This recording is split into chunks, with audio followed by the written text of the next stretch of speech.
Hey, what's up, guys? It's Terry D. I am up a ladder and I'm working on my attic. I'm actually getting rid of a ladder shifts a little bit, and I'm getting rid of all these foam scraps. And what I do is I put in my attic, so that's a good place for them rather than throw them in the landfill, right? But I wanted to show you some stuff I've learned. I build houses for myself and experiment, and I learn from those things and pass them on to my clients as a builder.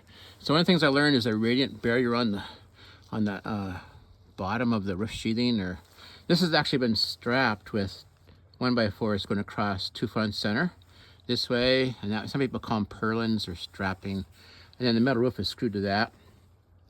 So there's a bit of a gap right here between the strapping and the metal roof. It gives me a 3/4 inch gap. And I must have used 2x8 rafters here. I can't really tell. Let's see, let's measure these guys. The foam is 1/2 inch face. So yeah, they're 2x6s. It measures 5 plus a 1/2 inch.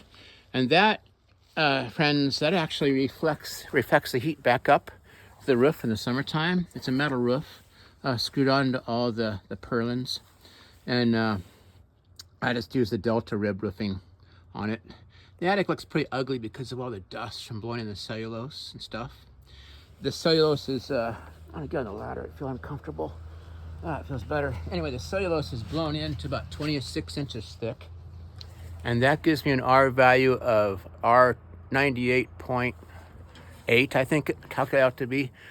Cellulose, you can usually figure it at 3.8 per inch. And when I blew it in, it was probably a little higher, you know, and it settles down. It tends to compress as the air gets out of it. But no, I think this is a good place for burning up foam scraps. And I have a whole bunch of them to get rid of. That Blue Board 2-inch foam is $64 a sheet, I believe, for 4x8. So yeah, so it gets pretty spendy. So yeah, friends, that's what I'm up to today. What else I can tell you? Okay, that would be called like probably a queen post right there. And then these are called collar ties across here. It's just a hand cut roof with a ridge up on top, and then it's got 2x8 floor joists going across. And I had a 3/4 inch platform here. This used to be my shop, and now I turned it into a cottage. So I added a wood stove. There's a pipe back there.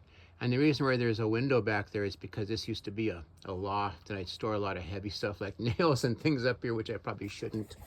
Probably shouldn't have stored heavy stuff. But it didn't fail or nothing.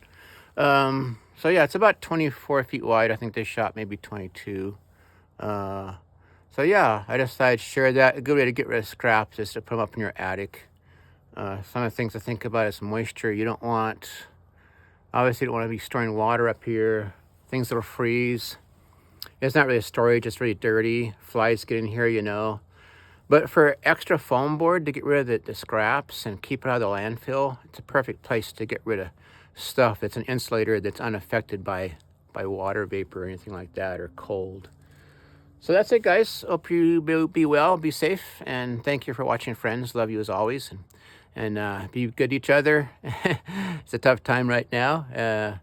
Probably will be for some time, but yeah, lots of love to you guys. Share the love. Adios. Peace out.